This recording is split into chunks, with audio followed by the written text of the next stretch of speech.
ඔයාලට මේ ප්‍රශ්නේ තියෙනවද බලන්න. Stretch mark. ස්ට්‍රෙච් මාක් එන්න හේතු කිහිපයක් තියෙනවා.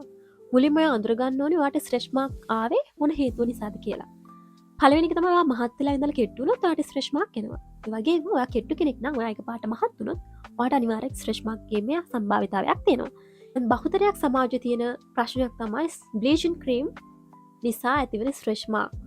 ඉතින් ඒක ගොඩාක් රතු පාටට තමා මුලින්ම ස්කින් එකේ එන්නේ ටිකක් ගැඹුරට විහිදෙනවා සහ ඉක්මනින් පැතිරෙනවා. ප්‍රෙග්නන්ට් කෙනෙක් නම් ඔයාගේ ආෆ්ටර් ප්‍රෙග්නන්සි එකෙන් ඇතිවෙන ස්ට්‍රෙච් මාක්. ඒ වගේම තව විවිධ හේතු නිසා ස්ට්‍රෙච් මාක් ඇතිවීමේ ප්‍රවණතාවයක් තියෙනවා.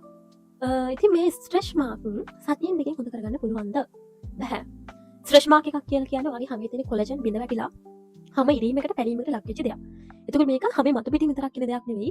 හැමේ ඇතුලේ ඉඳන්ම උඩට එන ගැටලුවක් තමයි ස්ට්‍රෙච් මාක් එකක් කියලා කියන්නේ.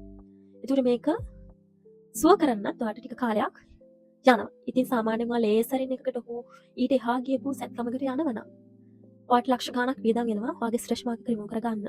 සහ එක සෙෂන් එකකින් හෝ දෙකකින් ඔයාලට ඒක රිකවර් කරගන්න බෑ.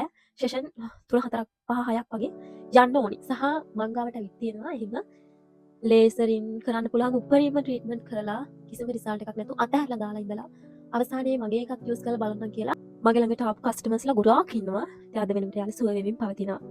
ඉතින් අදට අවුරුද්දක් මම ඔබේ විශ්වාසය සහ ආදරය දිනා ගනිමින් මගේ මේ ව්‍යාපාරය කරගෙන යනවා. ඉතින් ඔයාලට පහලට ගිහින් බලන්න පුළුවන් අපේ කස්ටමර් ෆීඩ්බැක්ස් ගොඩාක් මම දාලා තියෙනවා. ඉතින් සමහර කස්ටමර්ස්ලාගේ ප්‍රශ්න අහද්දී ඇත්තටම මට හරි දුකයි. මොකද ගොඩාක් ගර්ල්ස්ලා මට මෙසේජ් කරලා යාළුවා මොඩලින් කරපු අය යාළුවා ෆීල්ඩ් එක පවා අතහැරලා තියෙනවා මේ ස්ට්‍රෙච් මාක් ප්‍රශ්නේ නිසා.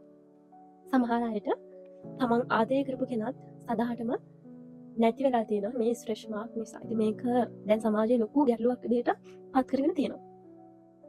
ඉතින් මම මේ වීඩියෝ එක කරන්නේ ඒ නිසාම තමයි. ඔයාලා බය වෙන්න එපා. ඔයාලට ස්ට්‍රෙච් මාක් තියෙනවා නම් ඔයාලා මේ වීඩියෝ එක බලද්දී ඔයාලට ස්ට්‍රෙච් මාක් එක ඇවිල්ලා සතියක් හෝ දෙකක් නම් ඔයාලා හරි වාසනාවන්තයි.